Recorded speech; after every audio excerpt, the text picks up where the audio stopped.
Dear all,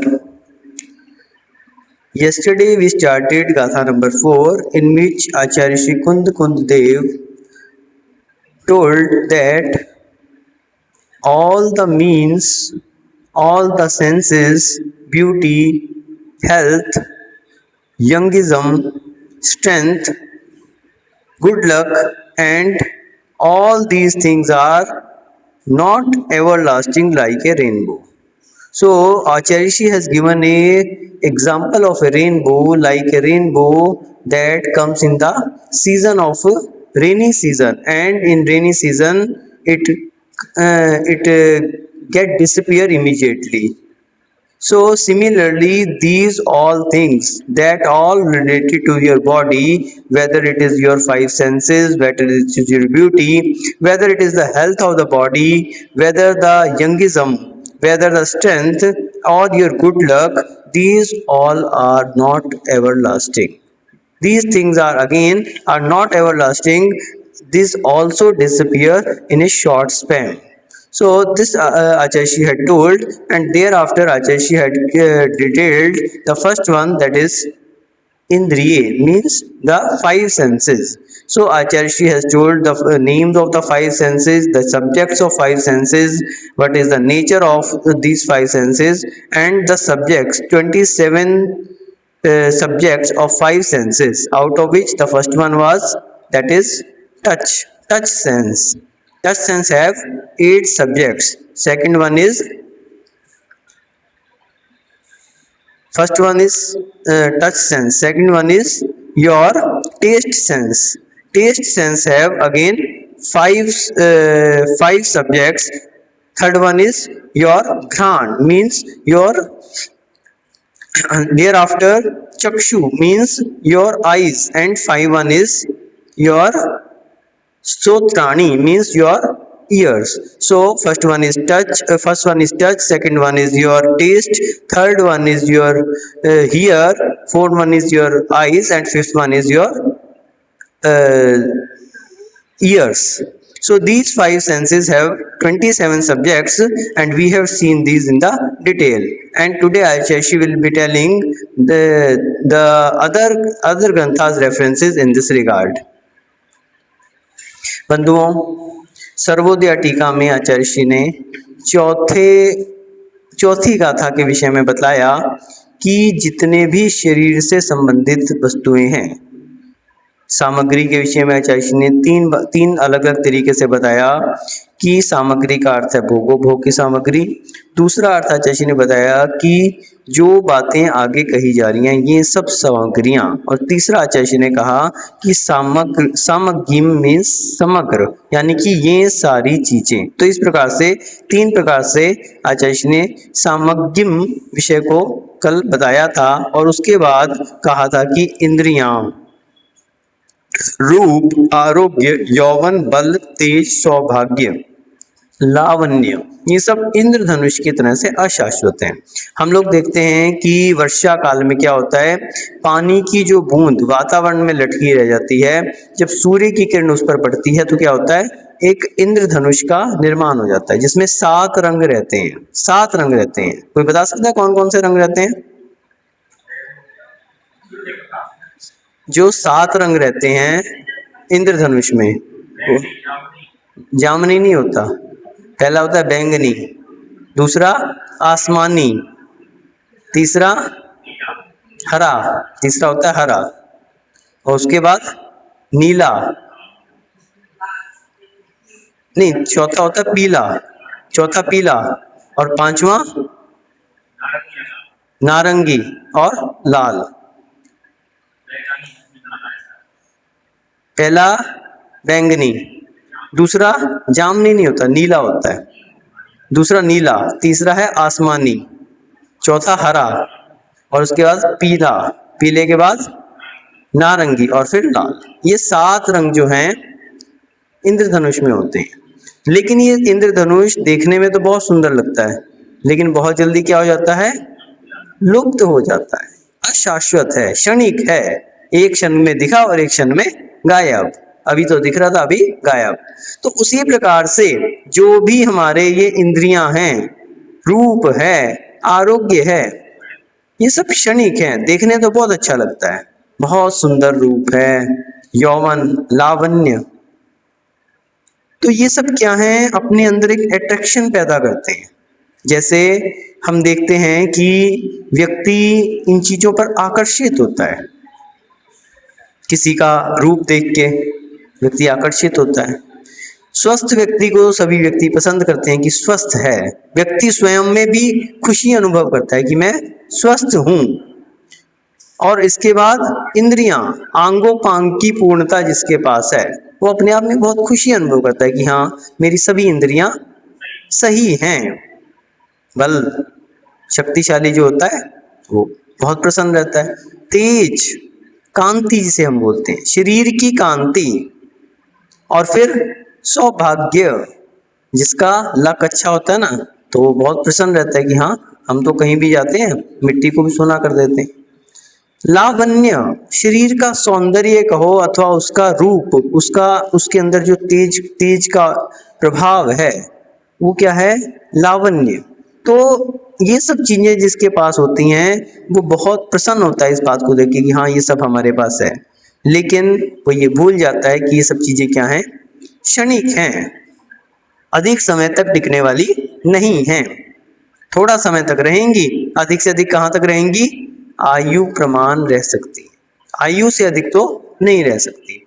तो इसलिए, और ये भी कोई जरूरी नहीं कि आयु प्रमाण भी रहे ना रहे। आज व्यक्ति स्वस्थ है, कल को अस्वस्थ हो सकता है। आज रूप लावण्य से संपूर्ण है और कल के दिन हो सकता है कि उसका कुरूप हो जाए। क्षण भर में व्यक्ति का रूप कुरूप हो सकता है। आप देखिए, बहुत सारे ऐसे उदाहरण आते हैं, एक्सीडेंट हुआ और पूरा चेहरा चेंज हो गया, किसी का आग लग गई और आग में पूरा झुलस गया, किसी के साथ ऐसी कोई दुर्घटना घट गई, किसी के साथ ऐसी कोई बीमारी हो गई, पूरे में कोढ़ निकल आया। बहुत सारे ऐसे। यौवन, व्यक्ति सोचता है कि हाँ, हम जवान, हम बहुत सुंदर, ये सब चीजें, लेकिन ये लावण्य, ये यौवन कब तक का है, कुछ समय तक का ही तो है। उसके बाद शरीर में झुर्रियां पड़ने लगती हैं, बुढ़ापा आने लगता है। तो उम्र का दौर है ये सारा। तो ये सब चीजें क्या हैं, चाहे रूप है, चाहे आरोग्य है, बल है। आज व्यक्ति सोचता है कि मैं स्वस्थ हूँ, मैं बलशाली हूँ, लेकिन आने वाले समय में जरूरी थोड़ी है कि ये सारी उम्र तक रहेगा और अधिक से अधिक आयु प्रमाण रहेगा। तो ये सब चीजें कैसी हैं, अशाश्वत हैं, हमेशा रहने वाली नहीं है। और इसी में कल हमने देखा था कि आचार्य श्री ने एक एक चीज का खुलासा किया था, जिसमें सबसे पहले बात चली थी इंद्रियों की। तो इंद्रियां 5 होती हैं और उनके 27 विषयों के विषय में हमने कल देखा था। स्पर्शन इंद्रिय के कौन कौन से विषय हैं, रसना इंद्रिय के, घ्राण इंद्रिय के, चक्षु इंद्रिय के, स्तोत्र इंद्रिय के। तो स्पर्शन के 8, रसना के 5, घ्राण के 2, चक्षु के 5 और स्तोत्र के 7। इन 7 विषयों के विषय, इन 27 विषयों के विषय में कल वर्णन चला था, जिसमें स्तोत्र इंद्रिय का विषय के बारे में बात चल रही थी, जिसमें आचार्य ने 7 विषय बताए थे। षडज, ऋषभ, गांधार, मध्यम, पंचम, धैवत और निषाद। ये 7 प्रकार के स्वर होते हैं, जिसे हम कहते हैं सा रे गा मा पा दा नी। तो निशा नी, नी, सा तो दोबारा आ गया, सा रे गा मा पा दा नी, सा रे गा मा पा दा नी। ये जो है, ये 7 स्वर हो गए। अब इनके विषय में नारदीय शिक्षायाम ऐसा एक आया, उसके विषय में, वहां पर इस विषय में जो श्लोक आए हैं उन्हीं को आचार्य ने यहाँ पर रखा है। तो उसमें क्या कहा है, उक्तम च नारदीय शिक्षायाम, नारदीय शिक्षा 1/5/4 से 7 में, यानी कि पहला अध्याय 5, पहला भाग 1 अध्याय 5 श्लोक नंबर 4 से 7 में क्या कहा है, षड्जम मयूरो वदति गावो रंभन्ति चर्बशम चर्षभम अजा वदन्ति गांधारम क्रोंजो वदति मध्यमम। तो षड्जम, षड्जम यानी कि षडज, तो मयूरो वदति, तो मयूर का, कल हमने पढ़ा था मयूर का, मोर का कैसा स्वर होता है, षडज।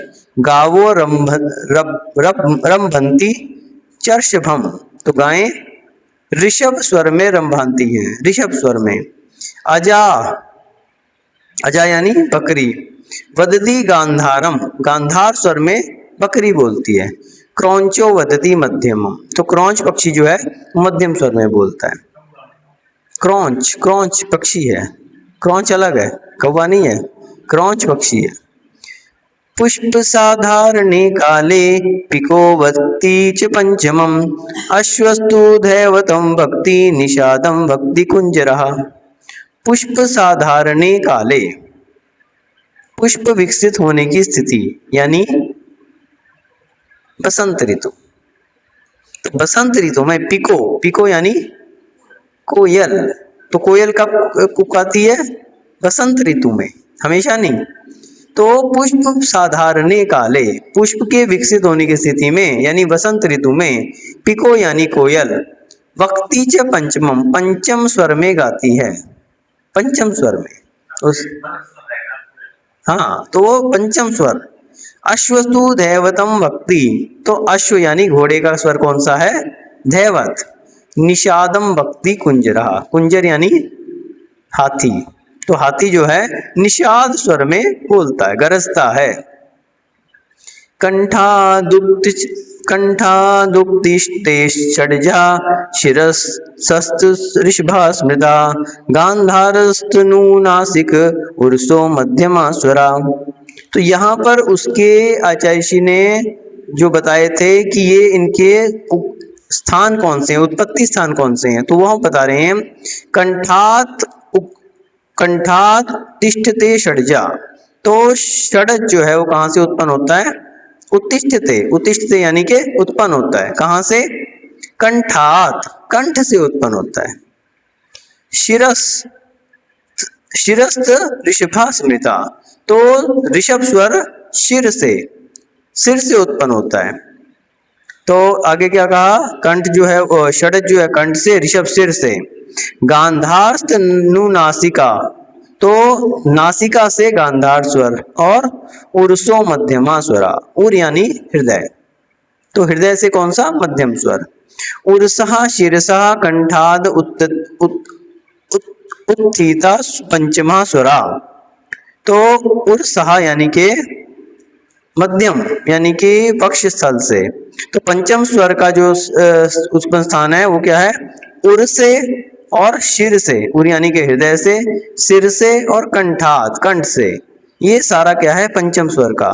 ललाटात दैवतम, दैवत ललाट से, और विद्यात निषादम सर्व संधिजम, तो इसके बाद निषाद स्वर जो है सर्व संधि युक्त शरीर से उद्भव होता है, यानी संपूर्ण शरीर से उत्पन्न होता है। तो कल जो हमने चार्ट देखा था जिसमें आचार्य जी ने 7 स्वरों के नाम, उनके शास्त्रीय नाम, कौन कौन से पक्षी अथवा पशु का वो स्वर है और कौन कौन सा उसका उत्पत्ति स्थान है, उसके विषय में बताया था। और इसी के विषय में आचार्य जी ने इसका नारदीय शिक्षा जो है उसमें इसका पहले अध्याय के पहले भाग के 5वें अध्याय में 4 से लेकर 7 श्लोक में वर्णन था, तो उसके विषय में भी आचार्य जी ने उसका प्रमाण बताया।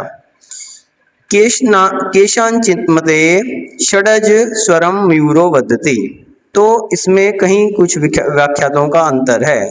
तो षडज स्वरम मयूरो वदति, तो षडज के लिए क्या कहा कि मयूर पक्षी का होता है। तदुभय स्थानम जिह्वाग्र भागा, तो उसका जो उद्भव स्थान है, उत्पन्न होने का स्थान क्या है? जिह्वा का अग्रभाग है, जिह्वा यानी कि जीभ, तो जीभ के अग्रभाग से ही उत्पन्न होता है, ऐसा कईयों का मानना है। ऋषभ स्वरम कुकुटो वदति, कुकुटो यानी कुक्कुट यानी मुर्गा, तो मुर्गे का जो स्वर है वो ऋषभ है। और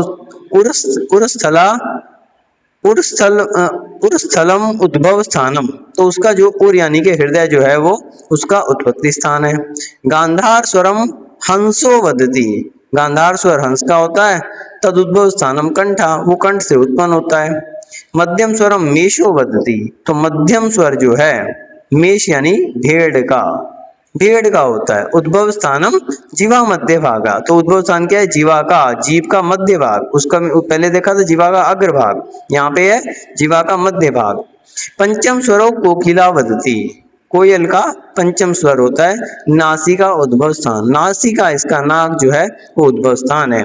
दैवतम क्रौंच पक्षी वदति, तो दैवत जो है वो क्रौंच पक्षी का है।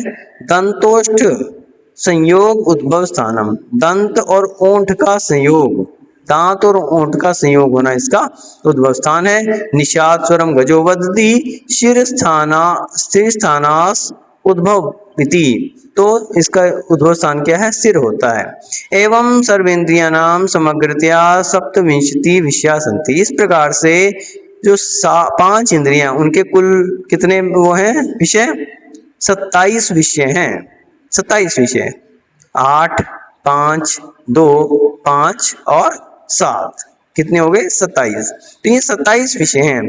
जीवेन सर्वेन्द्रिय विषया नाम भोगोपरिमिति वारम विहिता किंतु न कदाचिदपि तस्य तृप्ति जातः। बस यहाँ पर आचार्य ने इस बात को बोल दिया कि ये जो जीव है सर्वेंद्रिय विषयानाम भोगोपभोग, सारी इंद्रियों के भोग और उपभोग में अपरिमित वारम विहिता, अनेक बार उसने अपरिमित बार क्या किया, उसका भोग और उपभोग किया, किंतु ना कदाचित अभी तस्य तृप्ति जाता। क्या बात कही इन्होंने कि उसकी कभी तृप्ति नहीं हुई, अनेकों बार इन विषयों को उसने भोगा, काम इंद्रियों के द्वारा, कहीं स्पर्श इंद्रिय के भोगों को भोगा, कहीं उसने चक्षु इंद्रिय के भोगों को भोगा, अनेकों भोगों को उसने अनेकों बार भोगा, लेकिन कभी उसकी तृप्ति नहीं हुई, कभी उसको संतुष्टि नहीं हुई, कभी उसके लिए इस चीज के लिए कभी वैराग्य उत्पन्न नहीं हुआ कि ये तो हमने अनेक बार भोग लिए, इनमें कोई भी सार नहीं है, ऐसे भाव आज तक नहीं आए। क्यों? क्योंकि उसके अंदर जो आसक्ति बनी हुई है वो ज्यों की त्यों है, उस आसक्ति में कमी नहीं आ रही। तो इसलिए आचार्य जी कह रहे हैं कि अनेक बार भी अनेक इन भोगों को भोगने के बाद भी व्यक्ति की आज तक तृप्ति नहीं हुई, और वास्तविकता में जो इस आशा का दास बन गया, जिसने इस आशा को कर लिया, अनेकों बार उसने भोगों को भोग लिया, लेकिन अभी भी उसको उन्हीं की आशा है, उन्हीं की इच्छा बनी हुई है, वो कभी भी तृप्त हो ही नहीं सकता। पेट भरना आसान है, लेकिन पेटी का भरना तो मुश्किल है। उस इच्छा को भरना, भोजन करके पेट तो भरा जा सकता है, लेकिन भोजन की इच्छा का समाप्त हो जाना ये बहुत कठिन बात है। भोजन करके व्यक्ति का पेट तो भर जाता है, लेकिन मन नहीं भरता। वेदनीय कर्म के उदय में मात्र क्षुधा रोग रहता है, क्षुधा रोग तो तृप्त हो सकता है, लेकिन मोहनीय कर्म के उदय में ये मन की इच्छा बनी रहती है, और जिसने मोहनीय कर्म को जीत लिया वहां वेदनीय कर्म भी प्रभावहीन हो जाता है। अरिहंत परमेष्ठी का कितने कर्म घात हो गए? 4 कर्म। कौन कौन से? ज्ञानावर्णी, दर्शनावर्णी, मोहनीय और अंतराय। अभी वेदनीय कर्म बाकी है, ध्यान रखें, वेदनीय कर्म समाप्त नहीं हुआ, लेकिन मोहनीय कर्म उन्होंने समाप्त कर लिया। मोहनीय कर्म के समाप्त होने से उनका वेदनीय कर्म तो बाकी है, लेकिन कैसा है? प्रभावहीन है, उसका कोई भी प्रभाव नहीं पड़ रहा। क्यों? क्योंकि मोहनीय कर्म ही वेदनीय कर्म को बल देता है। आपको खाने की वेदना हुई, वेदना होना अलग बात है, लेकिन उस खाने की वेदना होने के बाद जब तक उस खाने में आसक्ति नहीं है तब तक वो वेदनीय प्रकरण प्रभाव नहीं डाल सकता। जब आपको उसको खाने की इच्छा जागृत हो रही है तभी वेदनीय कर्म उसके लिए क्या करेगा? ताड़ित करेगा, प्रभावित करेगा कि हाँ अब हमें भोजन करना है, भोजन करना है, भोजन करना है। क्यों? क्योंकि वो इच्छा जागृत हो रही है।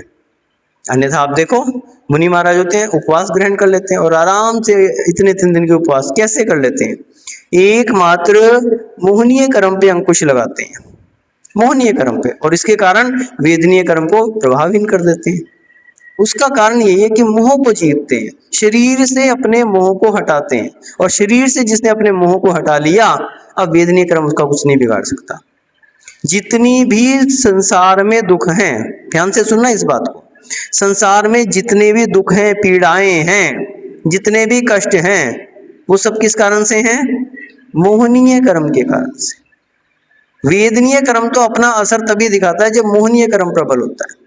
मोहनीय कर्म जिसका बाकी है उसी के लिए दुख का अनुभव होता है, और केवली भगवान ने मोहनीय कर्म को समाप्त कर दिया, इस कारण वेदनीय कर्म कोई, पहली बात तो दुख का समापन हो गया, उनका असाता वेदनी भी समाप्त हो गया। एकमात्र साता वेदनी कर्म का उदय आता है उनको, असाता वेदनी का उदय नहीं आता।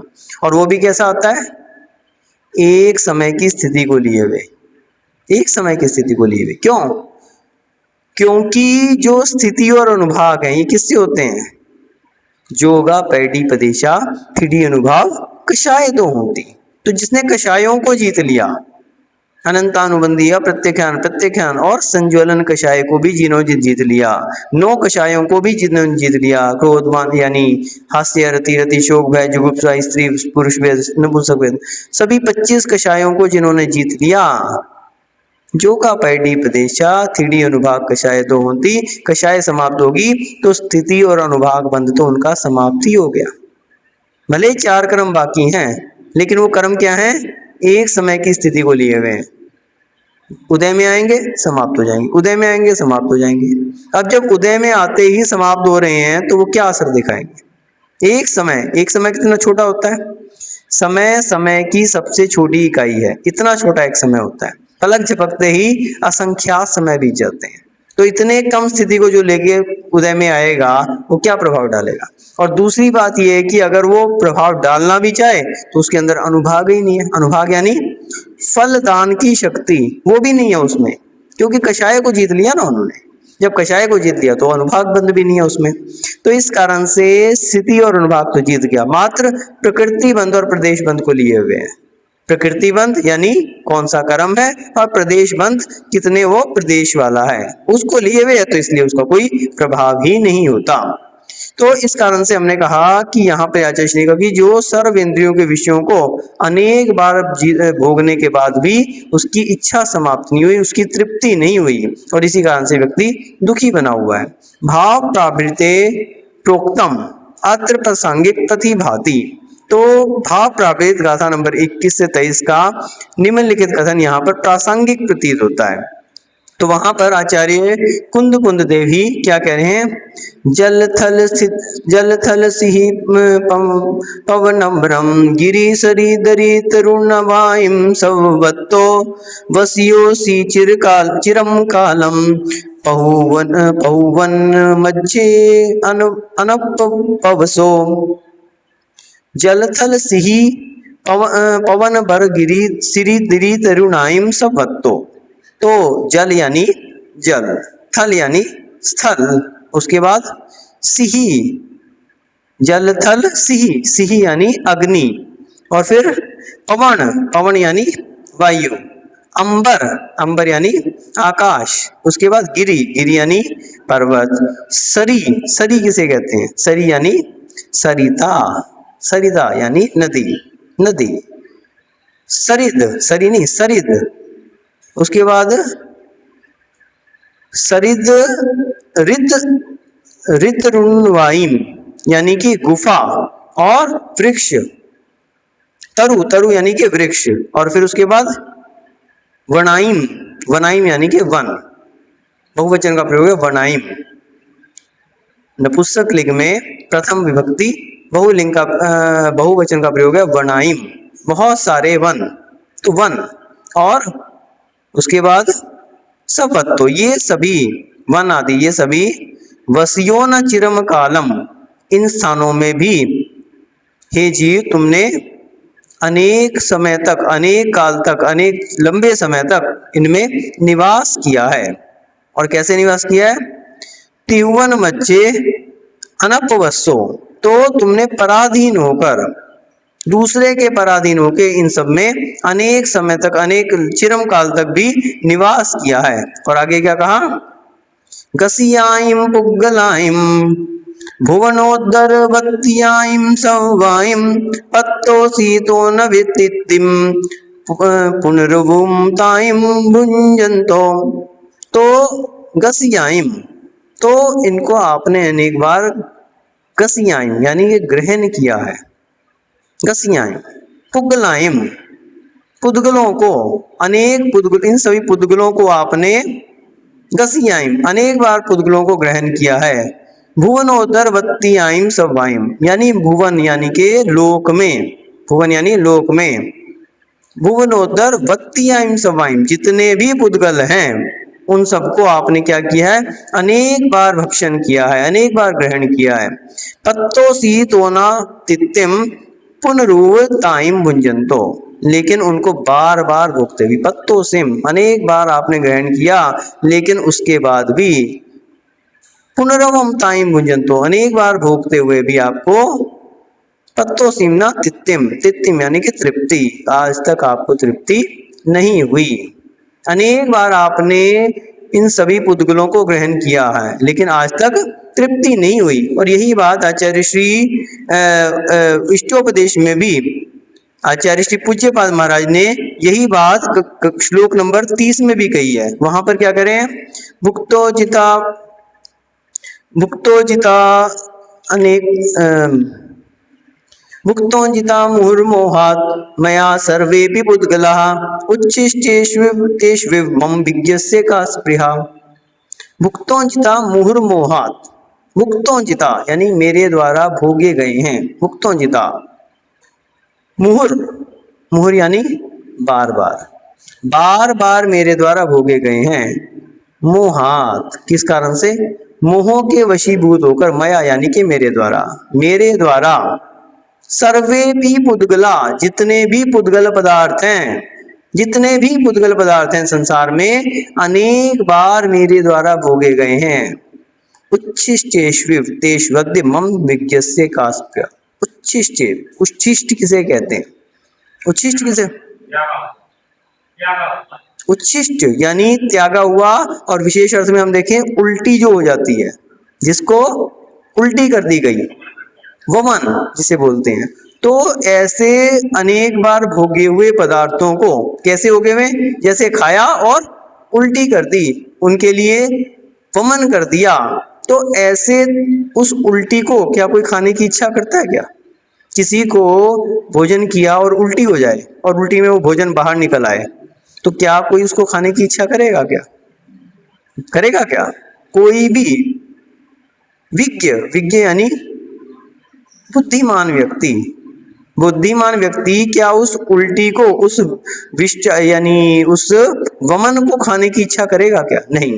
तो उसी प्रकार से जितने भी पुद्गल पदार्थ हैं संसार में, अनेकों बार मेरे द्वारा भोगे गए हैं, और उन भोगे हुए पदार्थों को, जिनको मैंने भोग के क्या किया, वमन कर दिया है, तो तेषु उनके अंदर, तेषु इव मम विज्ञस्य मेरे जैसे ज्ञानी पुरुष की क्या स्पृहा, क्या इच्छा हो सकती है उनको भोगने की। तो वही बात कही कि जो भोगे हुए पदार्थ हैं उनकी दोबारा इच्छा नहीं होती। और आगे कहते हैं, तिहुसे सलिलम सैलम पियम तिन्हाए पड़ी एन तुम्हें, तो भी ना तिन्हा छेयो जाओ चिंते भवमहम। तिहुनम शैलम तीन लोक का पानिन, तिहुन तीन लोक का, सलिलम यानी कि पानी, शैलम सारा पानी, पियम आपने पिया है, और कैसे पिया है, तिन्हाए पीड़िए तुम्हें, कि तुमने तीन लोक का जितना भी पानी है उसको सारे को पी लिया। तो भी ना तिन्हा, तिन्हा यानी के प्यास, तो भी आपकी प्यास अच्छे हा हो, तो आपकी प्यास जाहो चिंते भवमहम, तो भी आपकी जो है प्यास नहीं बुझ सकी, अतः चिंते भवहम, तो इस भव का, इस संसार का नाशक रत्नत्रय का चिंतन करो। जो इस संसार के तीन लोक के आपने पानी को भी पी लिया, आप लोग पढ़ते हो ना छेड़ाला में, तीन लोक को नाच जो पाए खायो, तो मिटे न भूख कना न रहो। और इसी तरह से पानी के विषय में आया कि तीन लोक का जल भी, यदि समुद्रों का जल भी पी लिया जाए तो भी प्यास नहीं बुझती, कहाँ पे, नरक में। तो अनेकों बार हमने ऐसा पी लिया फिर भी उसकी प्यास नहीं बुझी, ऐसा आचार्य जी ने यहाँ पर कथन कहा। और आगे आचार्य जी ने इष्टोपदेश का श्लोक नंबर 30 कहा है, जिसके विषय में हमने आपको बता ही दिया। मुक्तोंजिता मुहुर्मोहात् मया सर्वे पुद्गला उच्छिष्टेष्वद्य मम विज्ञस्य क्या स्पृहा, कि मैंने अनेकों बार बार इस जितने भी पुद्गल पदार्थ हैं उनको ग्रहण कर लिया, लेकिन आज तक मेरी तृप्तता शांत नहीं हुई। ऐसे उच्छिष्ट जो पदार्थ हैं उनके विषय में मेरी क्या इच्छा हो सकती है। एवं सर्वेन्द्रियाणि तद्विषयाश्च आत्म तृप्तिम कारितुम न प्रभवन्ति अथा च तेषां नश्वरता एव दुख जनिका। इसलिए जितनी भी इंद्रियां हैं, जितनी इंद्रियों की हमने बात की और उनके जो विषय हैं, तत्विषयाश्च, पांचों इंद्रियां और उनके जो 27 विषय हैं, आत्म तृप्तिम कारितुम न प्रभवंती, वे आत्म तृप्ति को देने वाले नहीं हैं, आत्म तृप्ति नहीं करा सकते। अथ इसलिए तेषाम नश्वरता दुख जनिका, इसलिए उनकी क्या इच्छा जो है वो कैसी है, दुख जनित ही है, क्योंकि वे कैसे हैं, नश्वरता वाले हैं, नष्ट होने वाले हैं, कोई भी शाश्वत नहीं है। और जब वो नष्ट होते हैं तो क्या होता है, दुख होता है। इत्यतः परम शाश्वत सुख प्रदायकम शुद्धात्मेव आश्रितुम भवता इत्याश्चर्या तात्पर्य।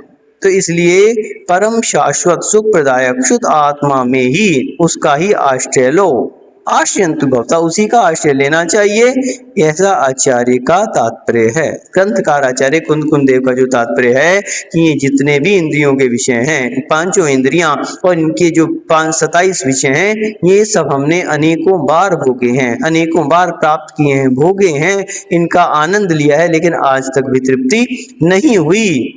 और जब उनकी तृप्ति नहीं होती और वो समाप्त हो जाते हैं तो क्या होता है, दुख की प्राप्ति होती है, दुख भोगते हैं हम लोग। इसलिए यदि आप अपने दुख का अंत करना चाहते हैं तो एकमात्र परम शाश्वत सुख प्रदायक उस आत्म तत्व का ही आश्रय लें, उस शुद्धात्मा का ही आश्रय लें, ऐसा आचार्य श्री का तात्पर्य है। इसलिए हम लोगों को क्या करना चाहिए, इन इंद्रियों की विनश्वरता को समझते हुए, जो हमारी अध्रुवानुप्रेक्षा चल रही है, अनित्यानुप्रेक्षा चल रही है, उसको ध्यान में रखते, उसका बार बार चिंतन करते हुए इन इंद्रियों को और इनके जो विषय हैं इनको अशाश्वत समझते हुए, इनके लिए नश्वर समझते हुए इनसे मोह त्यागना चाहिए और एकमात्र निज आत्म तत्व का ही आश्रय लेना चाहिए, तभी हमारे लिए सच्चे सुख की प्राप्ति हो सकती है। आप सभी उस आत्म तत्व का आश्रय लेकर एक दिन सच्चे सुख को प्राप्त कर सकें, इस भावना से जय बोलिए परम पूज्य गणाचार्य श्री 108 विराट।